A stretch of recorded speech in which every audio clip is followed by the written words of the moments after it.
Senin kimi oğullar qəhrəman doğurlar.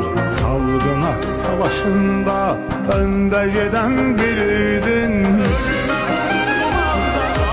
İndi bu daş məzarın önündə susmaqda var.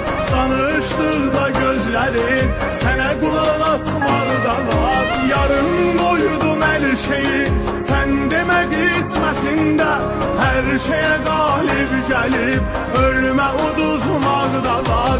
İndi daş məzarın önündə susmaqda var.